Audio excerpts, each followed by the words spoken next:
10 তলা একটা বাড়ি লিখে না দেওয়ার কারণে প্রিন্স মামুন বিয়ে করলো না লায়লাকে। এই সংবাদ সম্মেলনে কথা বললো প্রিন্স মামুনের মা। একটা জিনিস চিন্তা করছেন, কত বড় বেশর্মিলা হলে, নির্লজ্জ হলে সংবাদ সম্মেলনে আইসা এই কথা বলতে পারে। 2টা বছর তারা জিনা করছে, বিবাহ বহির্ভূত সংসার করছে, 2 থেকে 2.5 বছর, লক্ষ লক্ষ টাকা কামাইছে।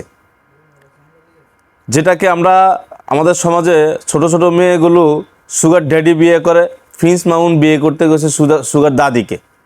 তো সুগার দাদিকে বিয়ে করার নামে 2 থেকে 2.5 বছর তারা বিবাহ বহির্ভূত জিনা করছে।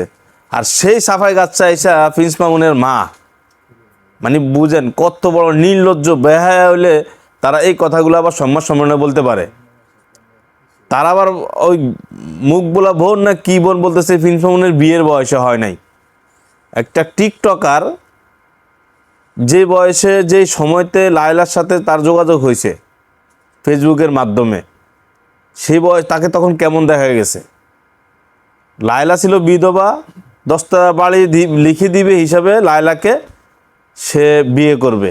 এখন 10তলা বাড়ি লিখে না দেওয়ার কারণে তাকে বিয়ে করে না, 2 বছর বিবাহ বহির্ভূত। এখন আসে সম্পর্কে, মানে বিবাহ বহির্ভূত একটা ছেলের সাথে কিভাবে থাকলো সে 2 বছর, তার বাচ্চা আছে, তার আগে 2টা বিয়ে হয়েছে, তো সে কি এটা বুঝে না?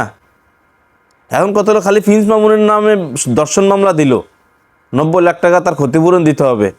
তাইলে যে 2টা বছর বিবাহ বহির্ভূতভাবে বাংলাদেশে যে আইন আছে এটা তো কখনোই